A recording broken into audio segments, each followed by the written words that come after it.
Hi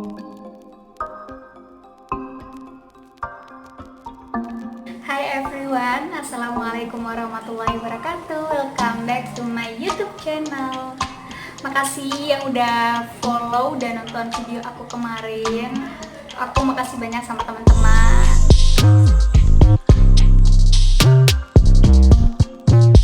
Hai buat kamu yang baru gabung di channel aku, kenalin aku Hilya Islami Azza. Sekarang umur aku 21 tahun dan aku sekarang udah mau OTW sih, lagi bikin proposal skripsi dan OTW bikin proposal skripsi dan OTW bikin skripsi ya, bener gitu. Iya gak sih? Iya kan? Buat kalian yang sekarang lagi berjuang kayak aku, lagi bikin proposal skripsi, semangat ya, aku dukung kamu. Oke, kita langsung ke next video aja. Halo teman-teman, aku sekarang lagi baca buku 35 Sirah Sahabiyah, dan buku ini ditulis oleh Mahmud Al-Misri. Sebenarnya aku udah beli di tahun 2018 akhir, tapi karena aku baru baca, jadi sekalian aku pengen ceritain sama kalian. Langsung aja, di sini aku pengen banget cerita sama teman-teman tentang sosok yang begitu familiar di kehidupan kita, sosok yang begitu fenomenal, sosok yang begitu mengguncang jagat raya dunia ini. Iya, karena beliau mempunyai sepak terjang yang sangat kotok banget. Di sini aku pengen banget cerita sama teman-teman. Kalau teman-teman suka sama cerita aku, please like dan klik tombol subscribe. Jangan lupa di komen. Terus kalau teman-teman gak suka, gak apa-apa. buat teman tidur aja. Jadi waktu kalian tidur, kalian sambil setel video ini dan aku bakal cerita buat kalian. Itu adalah Siti Khadijah binti Khuwailid. Nah, dia ini sosok wanita yang sangat cerdas dalam perniagaannya. Dia juga sangat cerdas dalam memanajemen emosi hatinya. Nah, buat teman-teman nih, terutama para cewek, semoga kita bisa mengambil banyak pelajaran-pelajaran yang kita dapatkan dari cerita ini. Saat perjalanannya pergi ke Syam, Ibunda Siti Khadijah ini pernah merenung dan pernah berpikir, gimana ya kalau nanti itu ada sesuatu yang mengganjal saat perjalanan. Kira-kira bekal makanan yang dibawa sama Ibunda Siti Khadijah ini cukup atau enggak pada saat berangkat ke Syam dan pada saat balik ke Mekah gitu kan. Terus habis itu, nah pada saat itu Ibunda Siti Khadijah sadar bahwa ada sesuatu yang berkurang di dalam dirinya. Nah, sesuatu yang berkurang itu adalah iman, karena pada saat itu Ibunda Siti Khadijah belum memasuk Islam. Jadi Ibunda Siti Khadijah merasa kesepian dan merasa sedih hatinya karena ada sesuatu yang belum dia dapatkan, yaitu iman dari Rasulullah SAW. Setelah pulang dari perdagangan ke Syam, perdagangan dari Syam ya, maaf lupa, beliau ini sempat berpikir, gimana ya, aku harus bagaimana, aku harus mencari apa, dan aku harus mencari kepada siapa gitu kan. Pada suatu malam, Bunda Siti Khadijah ini tidur. Setelah itu, nah dalam mimpi beliau bermimpi bahwasanya ada matahari yang turun dan menaungi seluruh rumahnya.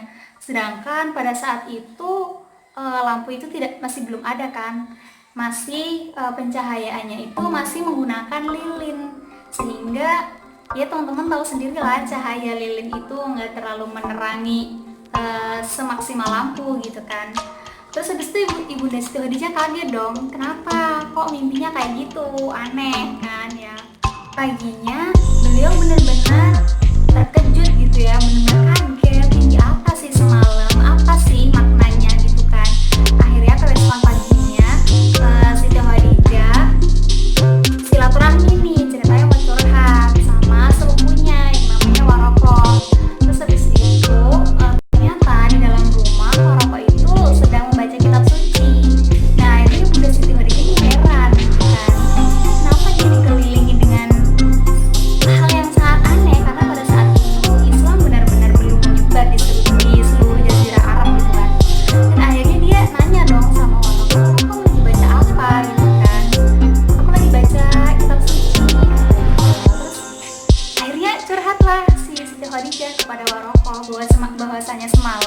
dia memimpikan matahari yang menerangi seluruh ruangannya gitu. Padahal pas waktu dia bangun ternyata masih gelap gitu, masih jam 2 atau 3, pokoknya masih belum, matahari itu masih belum terbit. Setelah curhat sama Warokoh ini, akhirnya Ibunda Siti Khadijah mendapatkan penerangan, pencahayaan lagi. Jadi Warokoh bilang, bersyukur, harus beruntung Khadijah, karena ini adalah mimpi yang sangat besar akan menimpa hidup kamu kan. Lalu Ibunda Siti Khadijah heran karena pada saat itu dia tidak merasakan apa-apa, alias dia merasa biasa saja atau tidak merasa ada sesuatu yang datang begitu besar gitu di dalam hidupnya. Mendapat ilham, dan juga bukan ilham sih, sebenarnya itu udah kayak tanda-tanda gitu ya, ciri-ciri kalau orang dia tuh kayak mau menikah itu pasti kan ada ciri-cirinya, ada tanda-tandanya. Nah, pada saat itu Ibunda Siti Khadijah ini kan kerjaannya bukan sih, sepak terjangnya ini di dunia bisnis kan. Dia itu seorang womanpreneur yang sukses banget di Jazirah Arab. Bahkan pada saat itu dia sudah memiliki banyak sekali perniagaannya. Mungkin kalau sekarang itu udah seperti perusahaan kali ya. Jadi perusahaan Ibunda Siti Khadijah ini sudah besar dan sudah melanglang buana. Nah, pada saat itu Ibunda Siti Khadijah meminta karyawannya. Nah, pada saat itu Nabi Muhammad yang menjadi karyawannya, karena pada saat itu memang Nabi Muhammad belum diutus sebagai seorang nabi. Perjalanan Rasulullah tidak sendiri. Nabi Muhammad bersama seorang pembantunya Siti Khadijah, pembantu pribadi namanya Maisarah. Nah, di situ Maisarah diminta untuk memata-matai, mulai dari gimana cara jualannya, terus kira-kira nih cowok jujur nggak ya gitu kan ya, mungkin kata Ibunda Siti Khadijah. Secara gitu kan, Ibunda Siti Khadijah itu sudah berumur 40 tahun dan pada saat itu Rasulullah berumur 15 tahun. Jadi tautannya itu sekitar 10 tahun guys, banyak banget gak sih? Tapi itulah yang menjadi jodoh kalian. Pulangnya dari perniagaannya di Syam, Maisarah ini curhat lah, ngadu sih, bukan curhat, dia ngadu sama majikannya. Jadi Muhammad itu begini wahai Ibunda Khadijah gitu kan. Terus akhirnya Khadijah merasa tersandung gitu, merasa kagum gitu ya sama pemuda ini gitu kan. Dia tuh masih muda tapi dia itu memiliki sifat jujur dan amanah. Pada saat usianya yang masih muda, dia itu udah bisa jujur, amanah, dan bisa diandalkan gitu di dalam perusahaannya Ibunda Siti Khadijah ini. Akhirnya suatu ketika sahabatnya ini datang, namanya Nafisah. Nah, Nafisah ini mungkin kalau cewek-cewek sekarang dia tuh tipikal cewek yang tomboy kali ya, ada cewek yang berani mengemukakan pendapat di depan umum gitu ya, nggak seperti Ibunda Siti Khadijah, dia masih malu-malu gitu kan. Padahal kondisinya Ibunda Siti Khadijah itu udah mulai jatuh cinta kepada Muhammad. Setelah disampaikan oleh Nafisah ini, akhirnya Rasulullah bersedia dengan mempertimbangkan beberapa alasan gitu kan. Yang pertama, beliau benar-benar nggak ingin melihat hartanya dari Ibunda Siti Khadijah gitu, karena memang beliau ingin seseorang yang baik, seseorang yang dewasa, seseorang yang ya pokoknya keibuan banget secara, karena umurnya sudah 40 tahun pada saat itu. Kemudian Nabi Muhammad menceritakan maksudnya ini ke paman-pamannya nih, Abu Thalib dan berjajaran paman-pamannya lainnya. Karena memang paman-paman Abu Thalib ini, paman-paman Abu Thalib, pamannya Muhammad ini dia termasuk pemuka-pemuka kaum Quraisy kan. Nah, setelah mendapat berita bahwa ponakannya pengen menikah, setelah itu Abu Thalib menyampaikan niatnya kepada Abdul Mubarid.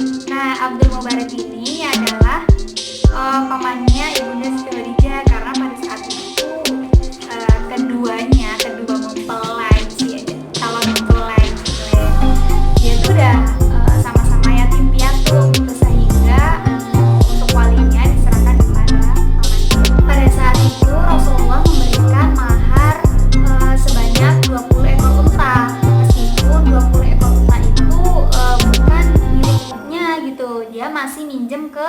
pamannya gitu kan, karena pada saat itu Rasulullah masih sangat muda dan gajinya di perusahaannya Ibunda Siti Khadijah ini masih belum terlalu banyak juga gitu kan.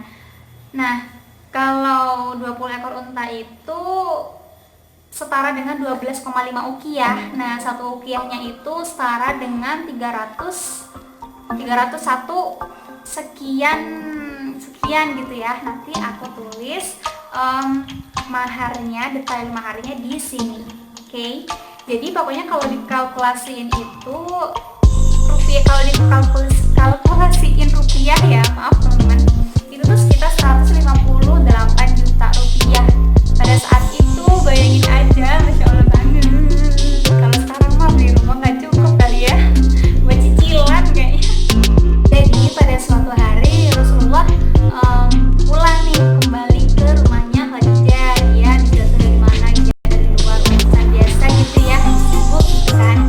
Terus Ibunda Khadijah tanya, kamu datang dari mana gitu kan. Kemudian Rasulullah menjawab gitu, aku baru datang habis ketemu sama malaikat Jibril.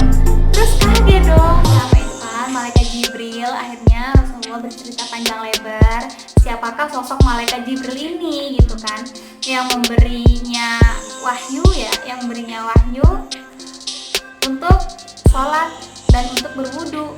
Nah, pada saat itu malaikat Jibril mengajarkan bagian-bagian apa yang harus dibersihkan menggunakan air.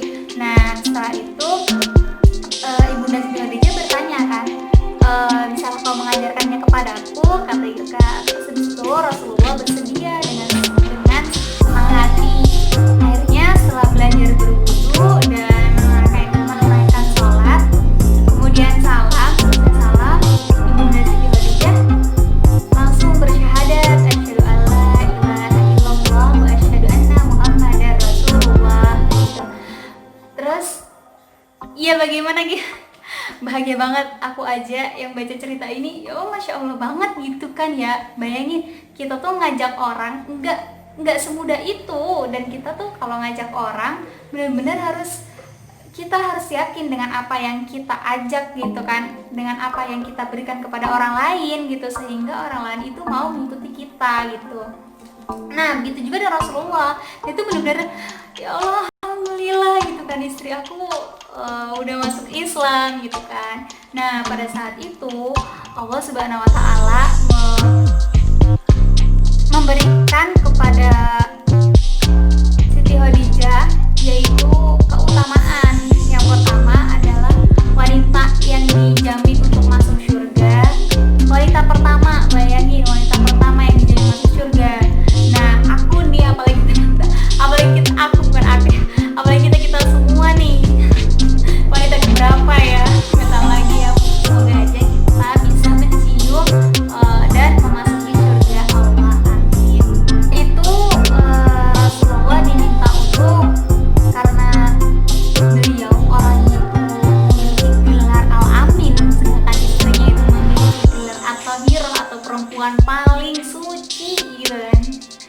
Kenapa paling suci? Karena dia mampu menjaga dirinya, mampu menjaga kesuciannya, dan mampu menjaga dirinya dari hal-hal yang bersifat buruk pada saat itu kan. Pada saat awal-awal kenabian Rasulullah itu benar-benar kejadian buruk itu banyak banget, dan kejadian buruk itu nggak ngerti lagi deh. Masya Allah banget ya, Rasulullah kuat karena beliau adalah seorang nabi.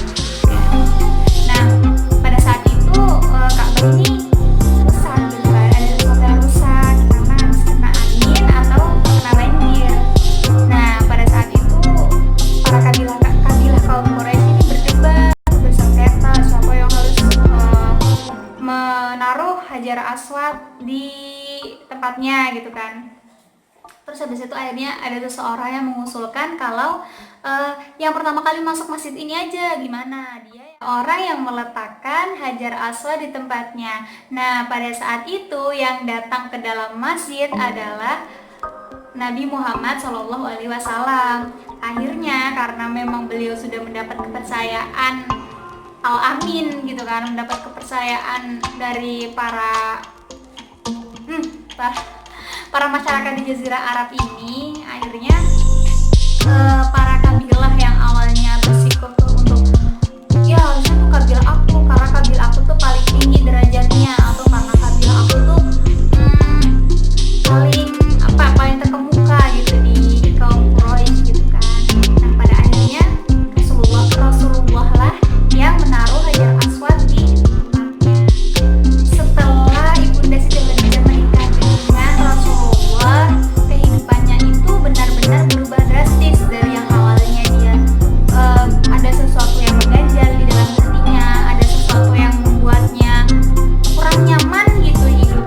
Nah akhirnya setelah menikah dengan Rasulullah, sesuatu yang mengganjal itu akhirnya hilang gitu kan. Akhirnya mereda. Oh ternyata benar apa yang dikatakan sama sepupunya pada kala itu yang bernama Warokoh. Oh benar apa yang dikatakan Warokoh kan. Mengapa kamu memiliki penafsiran yang sangat tepat? Kenapa pada saat itu aku nggak langsung gitu ya kan? Kenapa sih? Oh iya ini juga pernah nggak sih kalian ada sesuatu yang benar-benar emang apa sih nggak dikasih tahu aja gitu kan? Kalau kalian emang human kepo banget gitu kan. Terus habis itu aku pengen ngasih tahu ke temen-temen aja sih kenapa kita tuh nggak bisa ngelakuin sesuatu tuh secara instan atau secara secara langsung aja gitu, karena Allah ingin melihat kita itu ikhtiar dalam usahanya tersebut. Dapat kabar berita perusahaannya Ibunda Siti Khadijah ini sudah berkembang di mana-mana dan sudah menjamurlah dan merajalela gitu kan di Jazirah Arab. Akhirnya pada suatu ketika tuh ada tamu gitu kan di rumah Ibunda Siti Khadijah tuh ada tamu. Terus kata pembantunya bilang kalau dia itu adalah Halimah As-Sa'diyah yang ibunda yang menyusui Nabi Muhammad. Langsung dong Nabi Muhammad ya Allah seneng banget, beliau tuh seneng banget, ya Allah dia tuh udah nunggu lama-lama gitu kan. Sedangkan pada zaman itu nggak ada telepon sama sekali, jadi kalau mau menghubungi orang kalau nggak bertanda ke rumahnya ya mengirimkan melalui surat menyurat. Itu pun surat menyurat datangnya juga nggak kayak JNE apa pos saat ini seminggu 2 minggu atau bahkan cuma 3 hari atau 4 hari itu kan nggak mungkin. Jadi Ibunda Halimah tuh datang menyampaikan maksud dan menyampaikan bersyukur gitu karena Rasulullah diberikan jodoh yang tepat gitu, jodoh yang mampu mengimbangi kinerja beliau gitu kan. Karena pada saat itu mana tahu gitu kan Halimah kalau anak yang disusuinya itu adalah calon nabi gitu kan, karena pada saat itu memang tidak ada tanda-tanda gitu.